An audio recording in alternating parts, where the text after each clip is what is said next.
तो बेटा यहाँ पे हम बात करने वाले हैं ट्रांसक्रिप्शन नाम के प्रोसेस की। ट्रांसक्रिप्शन प्रोसेस के जो बेसिक्स होते हैं, जो बिल्कुल बेसिक बातें हैं उनके बारे में वो यहाँ पे डिस्कस करेंगे।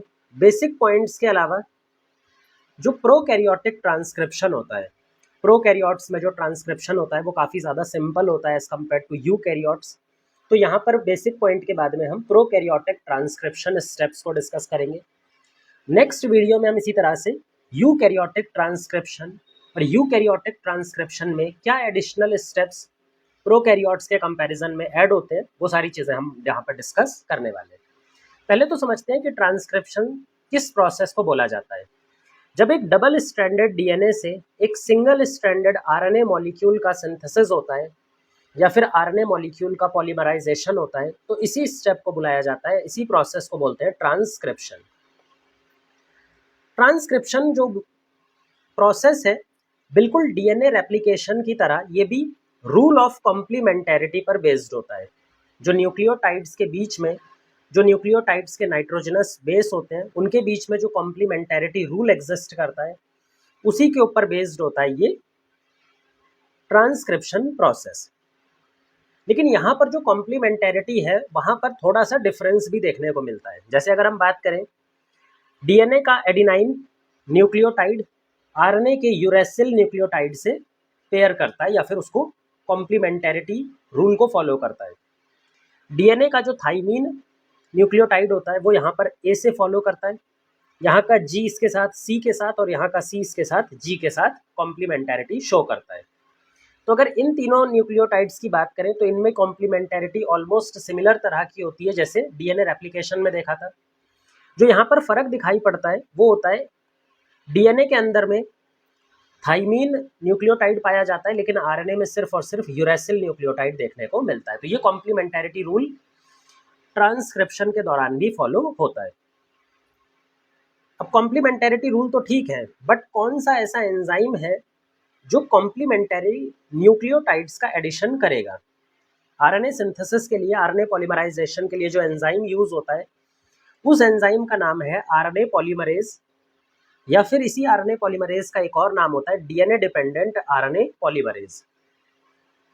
किस तरह से ये काम करता है, जब एक बार इसका काम आपको समझ में आ जाएगा तो इसका नाम भी वहां से जस्टिफाई हो जाएगा।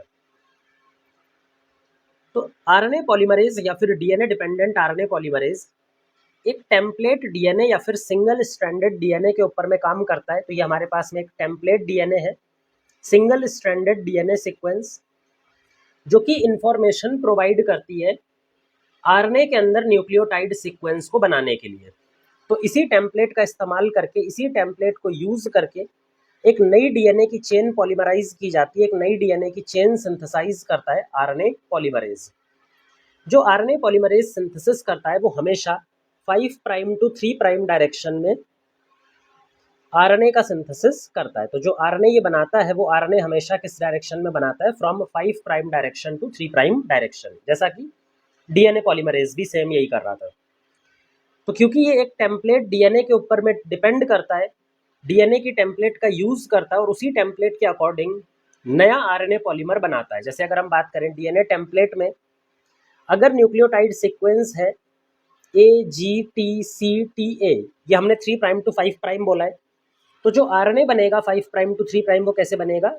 ए के सामने यू, जी के सामने सी, ए के सामने टी, जी के सी के सामने जी, टी के सामने ए और ए के सामने यू। इस तरह से नया आरएनए सिंथेसाइज हो जाएगा।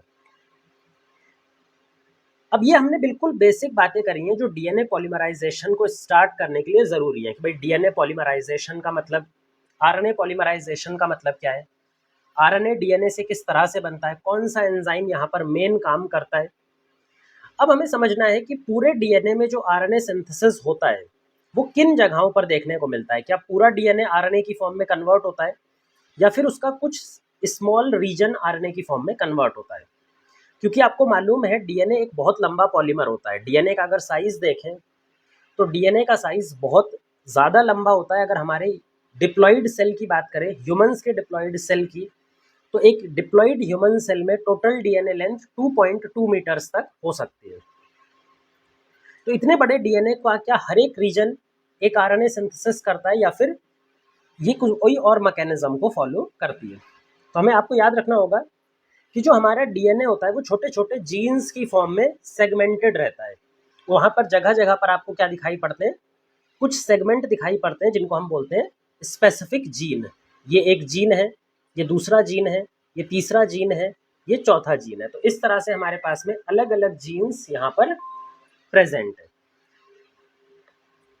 ये जो डिफरेंट जीन्स हैं इन्हीं के थ्रू सिंथेसिस होता है अलग अलग आरएनए का। हर एक जीन एक आरएनए का सिंथेसिस करता है। जीन की डेफिनेशन भी हम बोल सकते हैं एक ऐसा डीएनए सीक्वेंस जो कि एक पर्टिकुलर आरएनए का सिंथेसिस करे।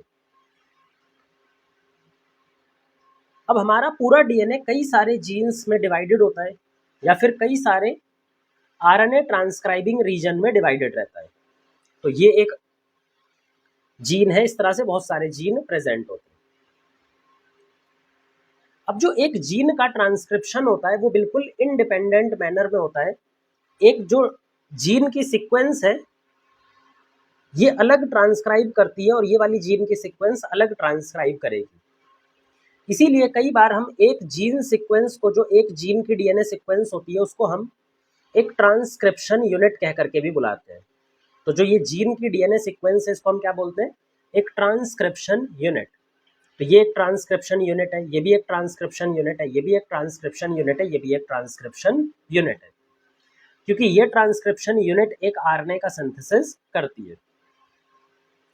अब जो भी ट्रांसक्रिप्शन यूनिट है, जो भी हमारे पास में जीन है या फिर ट्रांसक्रिप्शन यूनिट है, वहां पर हमेशा 3 कंपोनेंट्स जरूर देखने को मिलते हैं। कुछ एडिशनल कंपोनेंट भी हो सकते हैं, लेकिन जो मेजर कंपोनेंट है वो 3 कंपोनेंट्स हमेशा किसी भी ट्रांसक्रिप्शन यूनिट में देखने को मिलेंगे।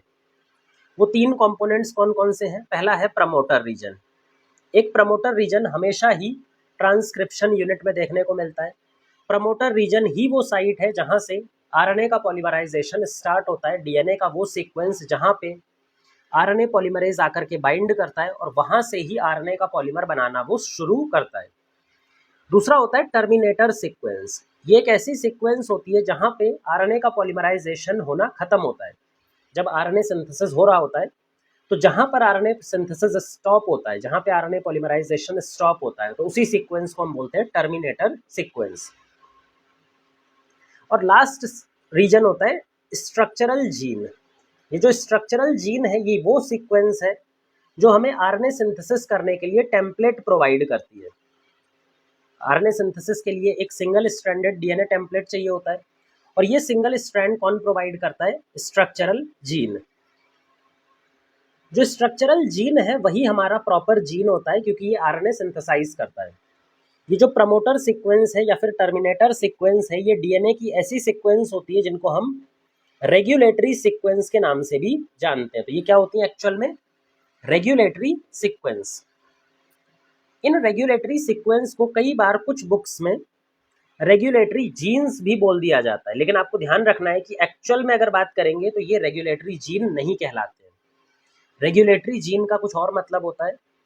जब हम लैक ऑपरेन पढ़ेंगे तो वहां पर आपको बताएंगे कि जीन हमेशा उसको बोला जाता है जो आरएनए का सिंथेसिस करता है। क्योंकि प्रमोटर और टर्मिनेटर आरएनए का सिंथेसिस नहीं कर रहे हैं तो इनको एक्चुअल मैनर में रेगुलेटरी जीन बुलाना सही नहीं है। इनको ज़्यादा अच्छा क्या बुलाना चाहिए? Regulatory sequence. तो ये 3 इंपॉर्टेंट कंपोनेंट हमेशा किसी भी ट्रांसक्रिप्शन यूनिट में देखने को मिलते हैं। एक बार इनको ड्रॉ कर लेते हैं। तो यहाँ पर हमने इसको ड्रॉ कर लिया है और इनकी नंबरिंग कर दी है। अब ये जो P लिखा है ये है प्रमोटर, ये जो T लिखा है ये टर्मिनेटर सीक्वेंस है, और ये जो बीच में सीक्वेंस है ये वाली पूरी, इसको बोलते हैं स्ट्रक्चरल जीन। जो प्रमोटर और टर्मिनेटर के बीच में रीजन है इसी को बुलाया जाता है स्ट्रक्चरल जीन। अब इस स्ट्रक्चरल जीन में भी, ये स्ट्रक्चरल जीन का काम क्या है? ये स्ट्रक्चरल जीन हमें single stranded template DNA provide करेगा। उसी टेम्पलेट डीएनए की मदद से आरएनए का सिंथेसिस होगा। बट ये जो दोनों स्ट्रैंड है इनमें से कौन सा वाला टेम्पलेट की तरह काम करेगा और कौन सा वाला टेम्पलेट की तरह काम नहीं करेगा, ये कैसे डिसाइड होगा भाई? क्योंकि हमारा जो आरएनए है वो कैसा है? Single stranded. अब सिंगल स्ट्रैंडेड आरएनए बनाने के लिए या तो ये वाली सीक्वेंस यूज की जाएगी या तो ये वाली सीक्वेंस यूज की जाएगी। दोनों सीक्वेंस तो यूज़ की नहीं जा सकती। दोनों सीक्वेंस क्यों यूज़ नहीं कर सकते उसका भी रीज़न हम आगे डिस्कस करेंगे, लेकिन अभी तो आप याद रखिए इनमें से कोई एक ही सीक्वेंस होती है जो टेम्पलेट सिंथेसिस करती है। जो डीएनए सीक्वेंस या फिर जो डीएनए स्ट्रैंड टेम्पलेट बनाता है, टेम्पलेट की तरह बिहेव करता है, उसको बोलते हैं टेम्पलेट स्ट्रैंड, ये वाला। और जो डीएनए सीक्वेंस टेम्पलेट नहीं बनाता, उसका कॉम्प्लीमेंट्री होता है, टेम्पलेट का कॉम्प्लीमेंट्री सीक्वेंस होता है, उसको बोलते हैं कोडिंग स्ट्रैंड। तो यहाँ पर दो स्ट्रैंड हो गए, एक टेम्पलेट स्ट्रैंड जिसको हम नॉन कोडिंग स्ट्रैंड भी बोलते हैं, दूसरे वाले स्ट्रैंड की कंपैरिजन में इसको हम नॉन कोडिंग स्ट्रैंड, और दूसरा वाला स्ट्रैंड है कोडिंग स्ट्रैंड जिसको हम नॉन टेम्पलेट स्ट्रैंड भी बोलते हैं, नॉन टेम्पलेट स्ट्रैंड। जो एक्चुअल टेम्पलेट प्रोवाइड करता है या फिर आरएनए बनाने के लिए टेम्पलेट का सिंथेसिस करता है, वो टेम्पलेट स्ट्रैंड करता है, ये वाला स्ट्रैंड करता है, ये वाला स्ट्रैंड नहीं करता। अब उसका क्या काम है, दूसरे वाले स्ट्रैंड का काम क्या है, वो अभी हम बताएंगे। लेकिन ये चीज़ डिसाइड कैसे होगी कि ये वाला स्ट्रैंड कोडिंग स्ट्रैंड है और ये वाला स्ट्रैंड टेम्पलेट स्ट्रैंड है? भाई ऐसा भी तो हो सकता था ये वाला स्ट्रैंड कोडिंग हो जाता और वो वाला स्ट्रैंड टेम्पलेट हो जाता, बिल्कुल। तो ये कैसे डिसाइड होता है कि यही वाला स्ट्रैंड टेम्पलेट की तरह बिहेव करेगा और दूसरा वाला स्ट्रैंड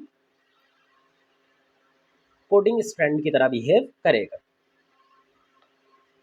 ठीक है, अभी हम इस चीज़ को बताते हैं। तो कोडिंग स्ट्रैंड और टेम्पलेट स्ट्रैंड को जो डिसाइड करने का काम करता है वो है प्रमोटर सीक्वेंस। ये जो प्रमोटर सीक्वेंस है इसकी पोजीशन डिसाइड करती है कि कौन सा सीक्वेंस स्ट्रक्चरल जीन का कोडिंग स्ट्रैंड की तरह बिहेव करेगा और कौन सा सीक्वेंस स्ट्रक्चरल जीन का एज अ टेम्पलेट की तरह बिहेव करने वाला है। वो सब कौन डिसाइड करेगा? ये प्रमोटर्स पोजीशन, प्रमोटर की जो भी पोजीशन है वही डिसाइड करती है इन दोनों चीज़ों को।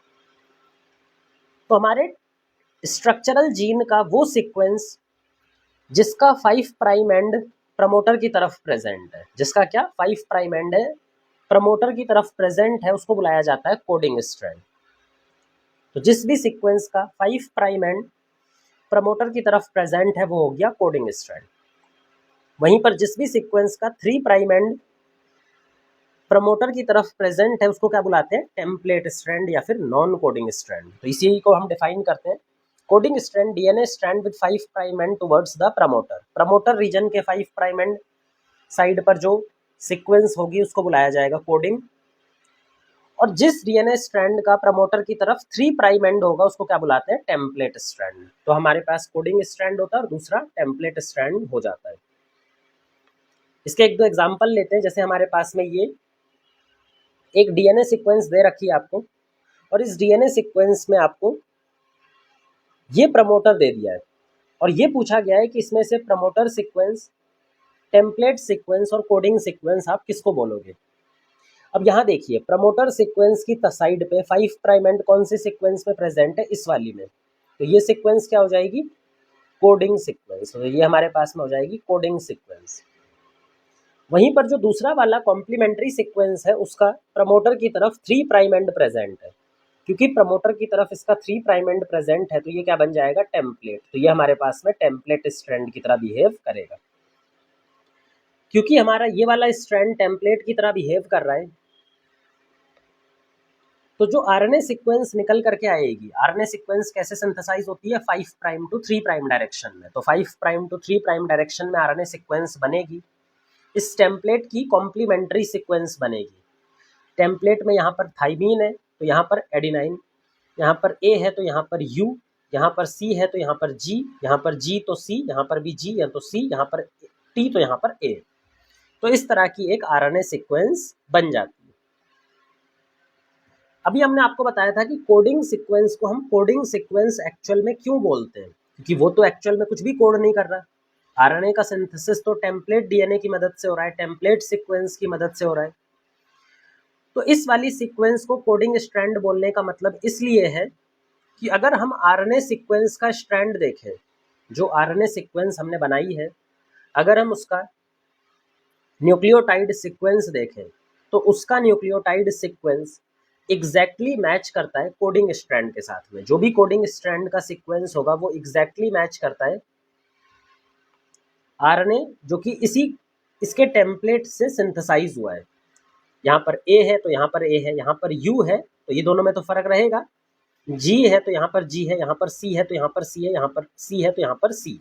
तो 5 प्राइम टू 3 प्राइम डायरेक्शन में जो मैनर में ये रीड कर रहा है, सेम इसी मैनर में हमारा जो आरएनए सिंथेसाइज हुआ है इस डीएनए सीक्वेंस से, इस वाली डीएनए सीक्वेंस से, उसकी सीक्वेंस बिल्कुल मैच करती है कोडिंग स्ट्रैंड से। तो इसी वजह से इस वाली सीक्वेंस का नाम जो टेम्पलेट का कॉम्प्लीमेंट्री होता है उसको बोलते हैं कोडिंग स्ट्रैंड।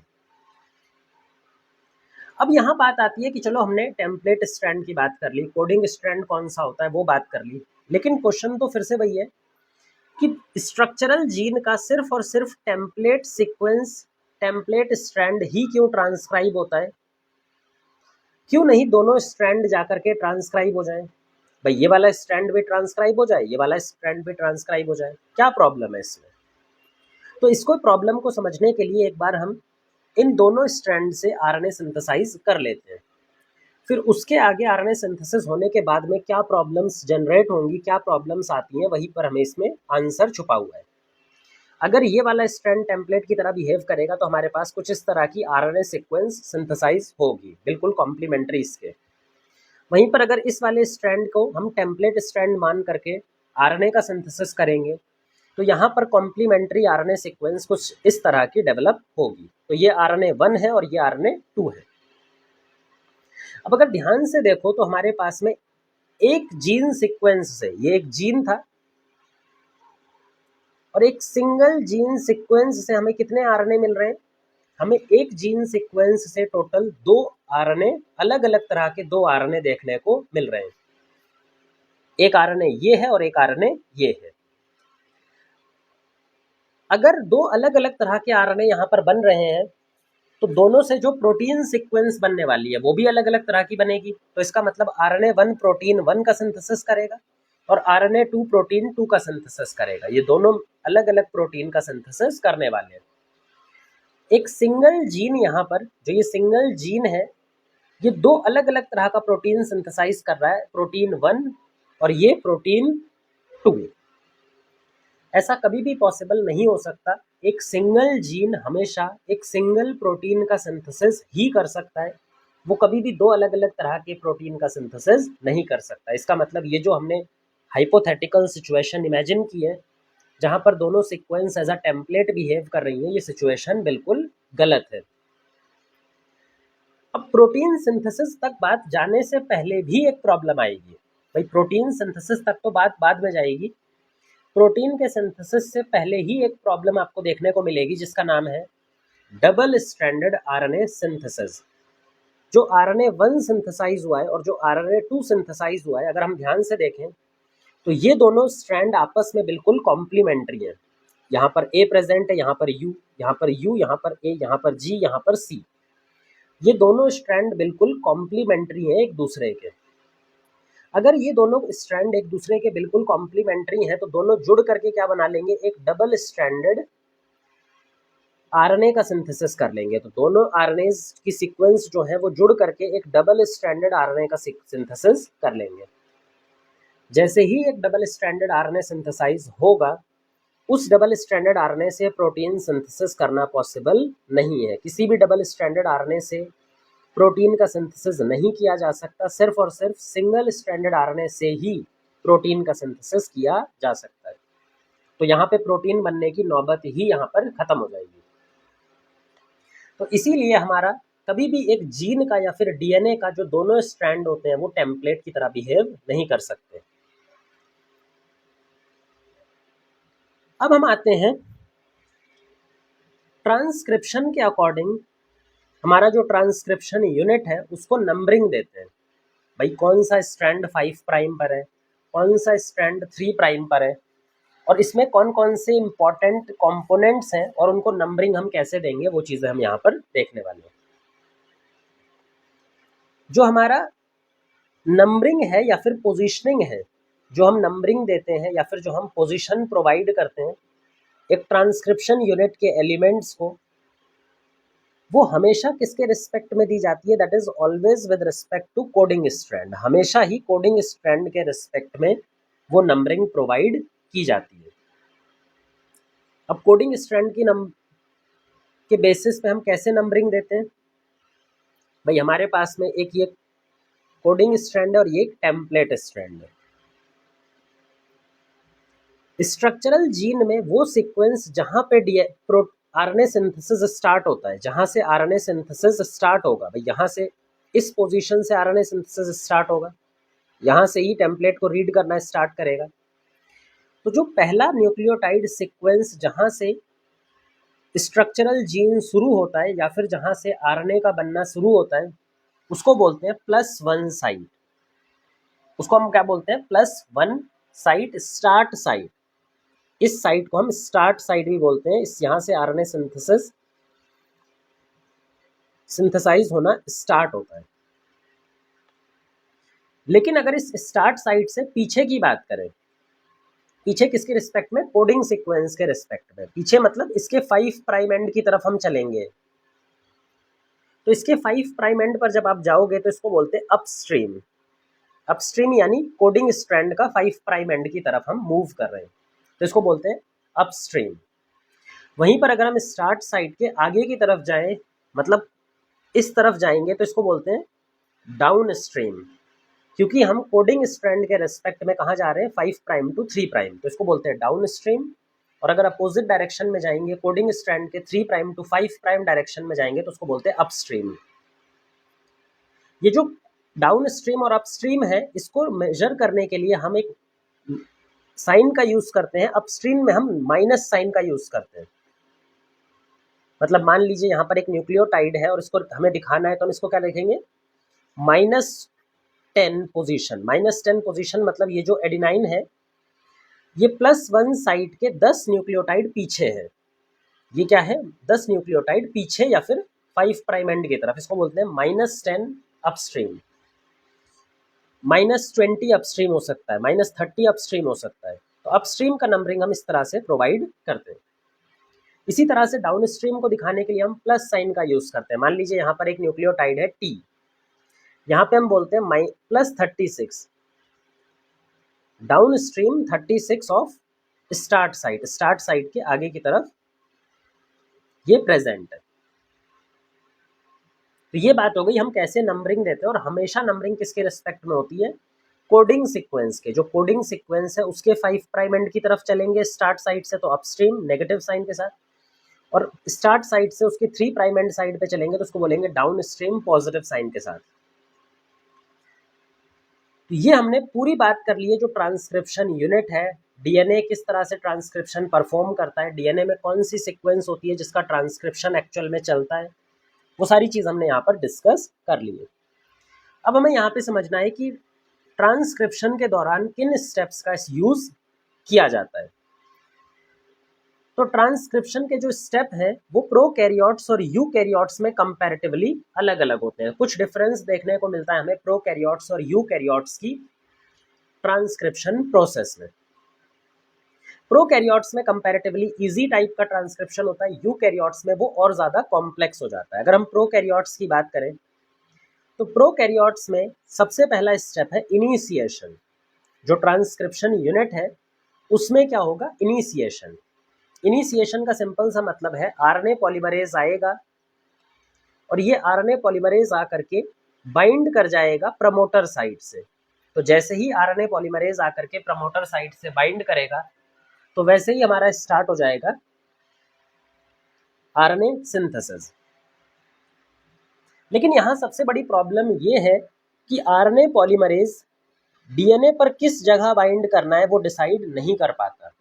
आरएनए पॉलीमरेज के पास में डीएनए को डिस्टिंग्विश करने की कैपेबिलिटी नहीं होती।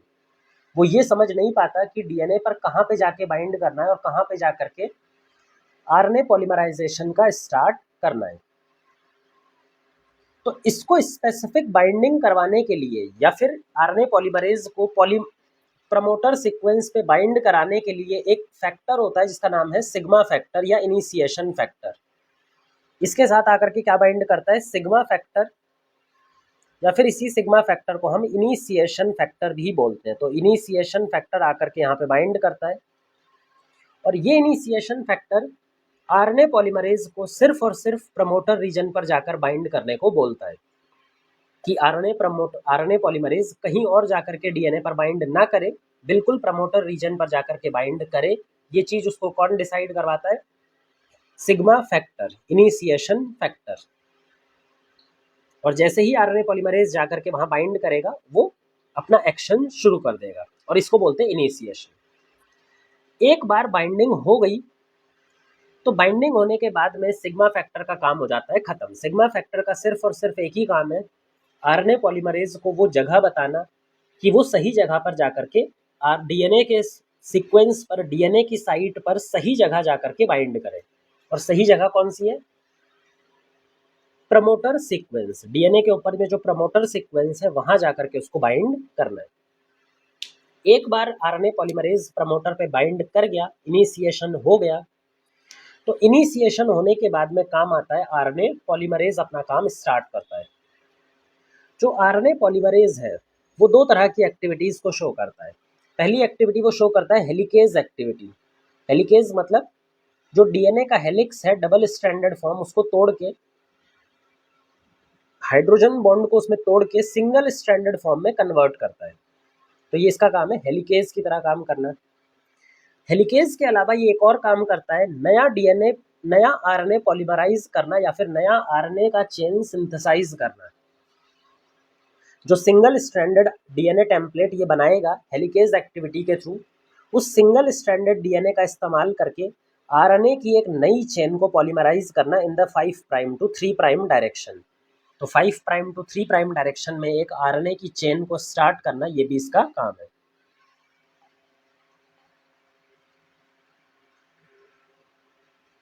तो ये दोनों काम इसके रहते हैं। तो ये हो गया हमारे पास में इनिशिएशन। सेकंड स्टेप आता है इलोंगेशन। अब इलोंगेशन में पूरी तरह से सिर्फ और सिर्फ किसका काम है? इलोंगेशन में सिर्फ और सिर्फ आरएनए पॉलीमरेज का काम है। इलोंगेशन का मतलब है कि जो आरएनए की चेन आरएनए पॉलीमरेज ने बनाना स्टार्ट किया था, उसको ये बढ़ाता हुआ चला जाएगा। अब इनिशिएशन करवाने के लिए पहला तो ये हेलिकेज एक्टिविटी शो करता है, और हेलिकेज एक्टिविटी की वजह से एक छोटा सा डीएनए सेगमेंट ये ओपन कर लेता है इस तरह से। ये आप देख रहे होंगे, ये जो छोटा सा डीएनए सेगमेंट इसने ओपन करके रखा हुआ है, इसको बोलते हैं ट्रांसक्रिप्शन बबल। ये पूरा क्या है? Transcriptional bubble. और ये जो ट्रांसक्रिप्शनल बबल है, ये आरएनए पॉलीमरेज की हेलिकेज एक्टिविटी की वजह से बना हुआ रहता है। अब ऐसा नहीं है कि ये जो ट्रांसक्रिप्शन बबल है ये एक जगह पर रुका रहता है। जैसे जैसे आरएनए पॉलीमरेज आगे की तरफ बढ़ेगा, तो हमारा जो डबल स्ट्रैंडेड डीएनए है वो आगे से ओपन होता हुआ चला जाएगा। आगे से क्या होगा? ओपन होता हुआ चला जाएगा।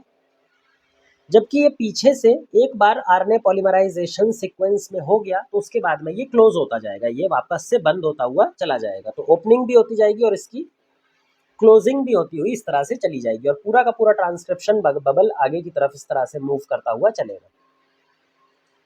इस ट्रांसक्रिप्शन बबल के अंदर ही जो एक स्ट्रैंड होगा वो किसकी तरह बिहेव करेगा?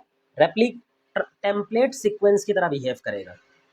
उसी टेम्पलेट सीक्वेंस की मदद से जो आरएनए पॉलीमरेज है वो नए न्यूक्लियोटाइड्स को जोड़ता हुआ चला जाएगा 5' to 3' डायरेक्शन। और जैसे जैसे नए न्यूक्लियोटाइड्स ऐड होंगे तो हमारी आरएनए चेन बड़ी होती हुई चली जाएगी। जब आरएनए चेन बड़ी होती है तो उसका एक छोटा सा सेगमेंट डीएनए के साथ में डबल स्ट्रैंडेड फॉर्म में दिखाई पड़ता है, ये छोटा सा सेगमेंट, ये वाला। लेकिन बाकी जो सेगमेंट होता है 5' एंड की तरफ जो पहले बन चुका है, वो हैंगिंग पार्ट की फॉर्म में इस तरह से लटकता रहता है, हैंगिंग फॉर्म में देखने को मिलता है।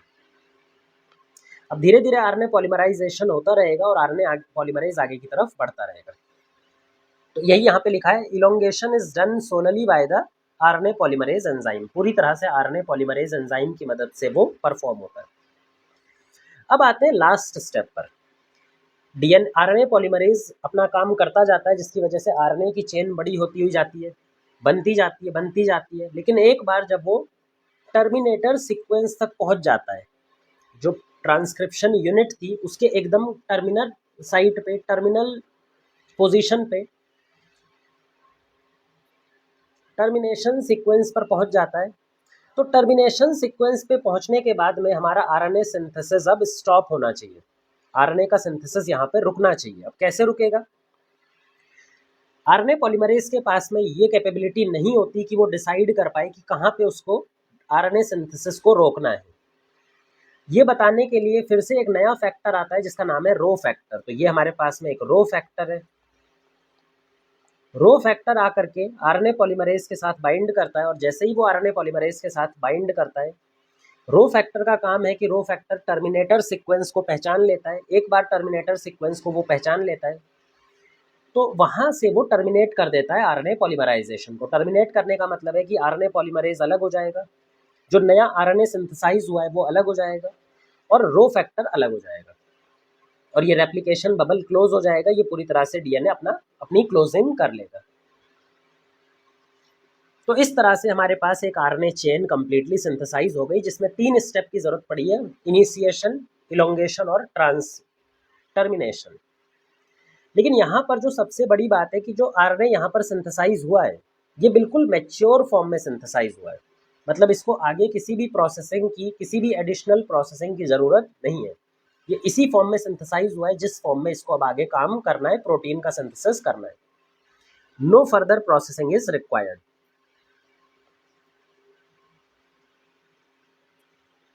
यहाँ पर आरएनए जो होता है वो आरएनए भी हमारे पास 3 मेजर टाइप का होता है। एक सेल में 3 अलग अलग तरह के मेजर आरएनए देखने को मिलते हैं जिसका नाम है rRNA, ribosomal RNA, tRNA, transfer RNA और एमआरएनए जिसका नाम है मैसेंजर आरएनए।